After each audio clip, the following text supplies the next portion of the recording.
Education is a right, not a privilege. All should have equal access to it, most especially to a facility that is equipped for 21st century learning. And with a mission to leave no student behind, the country's largest power distribution company, through its corporate foundation, started the school electrification program. The school electrification program of One Meralco Foundation has been implemented since 7 years ago, since 2012. At sa loob ng 7 taon na yan, we've already energized 230 schools. I think we're the only foundation in the country who's doing in this scale. Electricity plays an important role in education, especially now that technology plays a huge part in learning. But being an archipelago, the geography of the country makes it impossible for schools situated in island communities and mountainous regions to be connected to a power grid. So this is where the school electrification program comes into play. We've endeavored to reach these schools because sila yung napag-iiwanan. Hindi dahil sinadyang mapag-iwanan, because they're just so hard to reach. And we think this is where we should go as a foundation. Connecting remote schools to a power grid is a tall order, with topography being the biggest challenge. So to be able to energize schools situated on difficult terrains, the school electrification program equips their beneficiary schools with solar power technology. And now that Meralco is adding renewables in its portfolio, I think we're even more energized as a foundation to really campaign for renewables, especially for remote off-grid communities, like where the school electrification program is being implemented.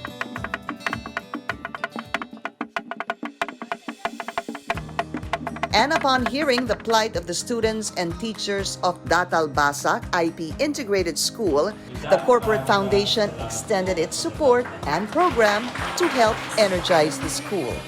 Partnering with the local government unit of Sarangani and the DepEd, or Department of Education, to help empower schools for indigenous peoples in Sarangani.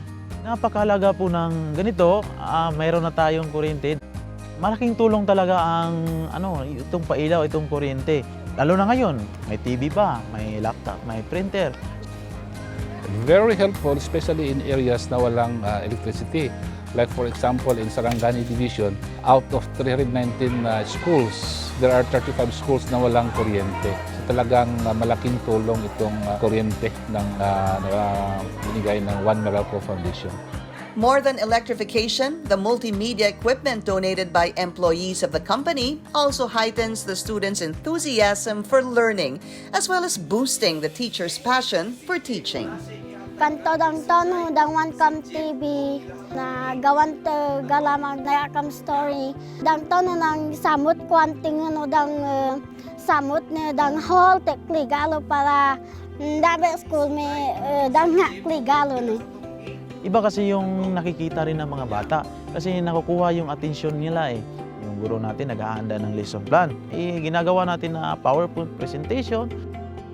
To sustain their school's electrification, the foundation imparts on the teachers, as well as the parents in the community, a sense of shared responsibility.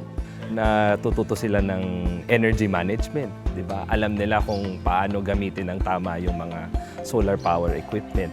Nakikita din ng mga magulang ng mga bata na ngayong meron ng solar power sa paaralan, nagiging community center yung school. And I think this kind of project provides that positive ripple effect of development in the community. And in this age of the so-called new normal, energizing schools, most especially off-grid ones, has become top priority. Nung wala ngang pandemic, ang hirap na ng buhay nila. Ngayon pa kayang may pandemya, when you go distance learning via internet, you need access to computers and the internet, and all of them require electricity to operate. And I think it has become more meaningful for us in One Meralco Foundation to continue this program despite the difficulties of implementing it during the pandemic, simply because we do not want these children to be really left behind. More than providing light and comfort, electricity opens up opportunities for greater productivity and progress for communities that have access to it. And now, with a brighter future laid in front of her, Gabrielle Galante promises to keep on her word to finish her studies with a hope that one day her energized education can uplift the lives of her fellow Tibolis. Lemak khoso be kam taut me beng no dang. Ya ke ya le hola gam dang na. Ke ya ke te beng lo na hina ot ke kam te beng lo la mực mon kawan. Pana ko be le yu na mực mo aso tu teacher be kapwa ne e ba lo ta ona ogna maging teacher be kam do dun.